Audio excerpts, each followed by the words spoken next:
हम प्रोटेस्ट इसलिए कर रहे हैं, जैसे आप सबने देखा होगा, मीडिया में आपने सुना होगा, हमारे प्रिंसिपल सर से, हमारे शौकत साहब से, एचओडी सर्जरी से, most senior member in surgery faculty, उसके साथ बदतमीजी हुई है। तो स्टूडेंट्स रजिस्टर कर रहे हैं प्रोटेस्ट, हम ऐसा बियर नहीं कर सकते हैं। We are for dignity, to help the nation, to serve the nation, not for money. If we will not be respected, हमें क्या मजबूरी है, हम किसी की इज्जत करेंगे? हमें क्या अपने आप को, हमें क्या पेशेंट्स को करना है? फिर हम यही चाहते हैं कि he should apologize to this professor. This is not the way to handle doctors. हम कहीं सस्ते में नहीं बिके हैं कि हमें हर कोई आएगा और मारेगा हमें, और आइंदा ऐसा नहीं होना चाहिए। Rest our lives are here for our patients. हम अपने पेशेंट को जान भी देंगे। हम वी डोनेट ब्लड। हम जब ब्लड डोनेशन होता है, you will first see doctors होते हैं वहाँ पे। वो कोई दिन ऐसा नहीं होता है जब हमें ऐसा कोई दिन नहीं होता है। यू प्लीज ऐसा कोई दिन नहीं होता है जब हम ब्लड नहीं देते अपने पेशेंट्स को। ऐसा कोई दिन नहीं होता जब हम अपने पेशेंट को रेस्पेक्ट नहीं करते हैं, केयर नहीं करते हैं। और आपने स्वाइन फ्लू में देखा होगा, doctor suffered from this infection only because of patients which are indoors also. तो इसलिए इसका मतलब यही है, हम इसलिए प्रोटेस्ट कर रहे हैं। ऐसा होना नहीं चाहिए आगे से। और at least they should administrator matter सारे डॉक्टर्स पे नहीं है। He is principal, he is administrator, हमारे health minister he is administrator. So हम यही अपॉलजी चाहते हैं, बाकी हमारा कुछ नहीं है। बाकी फ्यूचर हम डिसाइड, हमारी फर्दर क्या स्ट्रेटजी होगी वो हम कल डिसाइड करेंगे।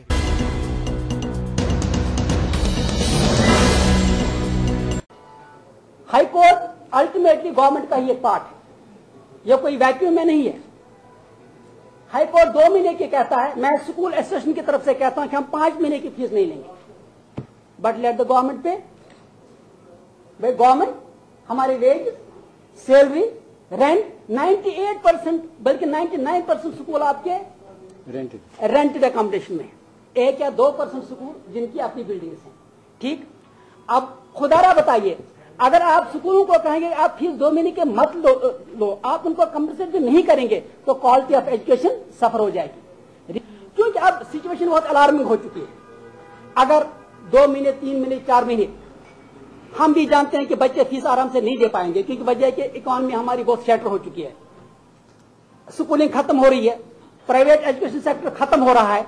अगर सरकार सामने नहीं आती है तो हम अनकरीब एक बाकायदा कैलेंडर देंगे कि हम किस डेट से सारे प्राइवेट स्कूलों को बंद करें, क्योंकि हमारे पास अब इसके बगैर कोई चारा नहीं। हम बच्चों से धोखा नहीं कर सकते।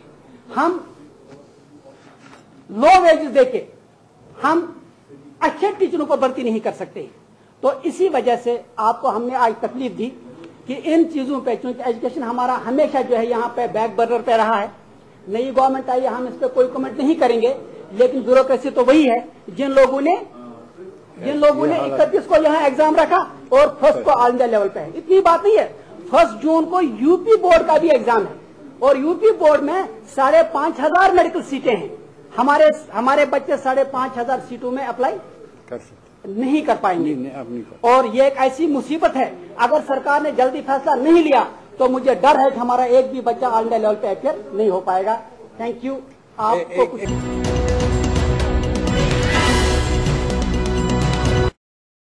ऐसा है ना कि अब ये प्राइम मिनिस्टर ने भी इसका पार्लियामेंट में बोले, हमारे गृह मंत्री भी बोले, हमारे सारे नेता जम्मू में बोले। कल हम हमारे चीफ मिनिस्टर को भारतीय जनता पार्टी के एमएलएज का एक डेलीगेशन भी मिल के आया है। हमारा ये मानना है कि यही होना था, हम इसको नकारते नहीं है, लेकिन एक सिस्टम होता है। जैसे एक अभी कैबिनेट सब कमेटी बनी, भाई फ्लड के लोगों को, जो सैलाब में लोग आए हैं, उनके लिए आप काम करें। एक कोई इस प्रकार का कोई सरकार एक टीम बनाती, चाहे उसमें होम मिनिस्टर होने के नाते मुफ्ती सईद साहब खुद रहते, तो एक टीम बनाते, उस टीम के माध्यम से जो कन्विक्टेड नहीं है, जिनके ऊपर कोई एफआईआर नहीं है, उनको छोड़ने की प्रक्रिया वो शुरू करते हैं। तो कोई किसी को इस प्रकार का कोई विरोध भी नहीं होता, प्रदर्शन भी नहीं होता। एक सिस्टम एडॉप्ट करके इन सब चीजों को किया जा सकता है। हम ये नहीं कहते हैं कि भाई वो 2 मार्च को या 2 फरवरी को ही उसकी गवर्नर साहब ने की थी, हमें को उसमें वो नहीं है। लेकिन हमारा ये मानना है कि एक सिस्टम से, अगर डिप्टी चीफ मिनिस्टर है, कैबिनेट मिनिस्टर है, तो वहां थोड़ी चर्चा करके कोई सिस्टम बनाकर उसको हम यही काम करते तो हमें कोई आपत्ति नहीं थी। एकदम हो गया, एकदम होने के कारण थोड़ा रिएक्शन सारे देश भर में, पार्लियामेंट में। अब कांग्रेस जैसी पार्टी भी हमको देशभक्ति सिखाने लगी है पार्लियामेंट में कि अब कल प्राइम मिनिस्टर ने कहा कि भैया हमको तो देशभक्ति मत सिखाओ, बीजेपी के लोगों को देशभक्ति सिखाओ। यानी कांग्रेस जैसे लोग, एनसी जैसे लोग। आज तो आप मुख्यमंत्री, हमारे पूर्व मुख्यमंत्री का स्टेटमेंट थोड़ा अलग से आया है, लेकिन ये इस प्रकार से करते तो कोई आपत्ति नहीं थी। मेरा यही कहना है कि इसी सिस्टम को हम ठीक से अडॉप्ट करते तो कोई बात नहीं है, उसमें क्या है। आखिरकार भारतीय जनता पार्टी जो यहाँ अंदर है, जिनके ऊपर कोई केस नहीं है, जिनके ऊपर कोई एफआईआर नहीं है, जो कन्विक्टेड नहीं है, ऐसे रखे गए हैं, उनको छोड़ने का एक सिस्टम अडॉप्ट करे ना। सिस्टम अडॉप्ट करके छोड़ दे उसको।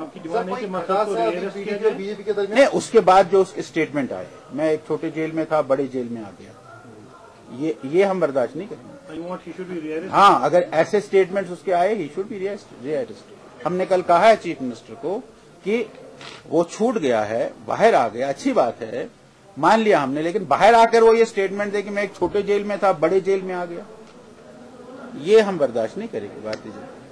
सर, इससे कुछ कोalition में कुछ अभी सीएससी बनने वाली है, ये जो अभी जो कैदी बंद है उनके ऊपर जो सीएससी बनने वाली जो ना रिकमेंड करेगी किनको छोड़ना है, किनको हाँ, करे ना करे। अगर उसमें रिकमेंड किया गया कि जो ठीक है, जिस पर उनको रिलीज किया जाए, इसको तो कासिम पख्तू, तो उस पर क्या बीजेपी का स्टैंड रहेगा? नहीं, वो देखेंगे ना उसके केसेस क्या है, उसके इवेंट्स क्या है, उसकी इम्प्रिजमेंट क्या है, कोर्ट के ऑर्डर्स क्या है, सब चीजें जनरलाइज करेंगे, उसके बाद उसको कोई फैसला ले लेंगे।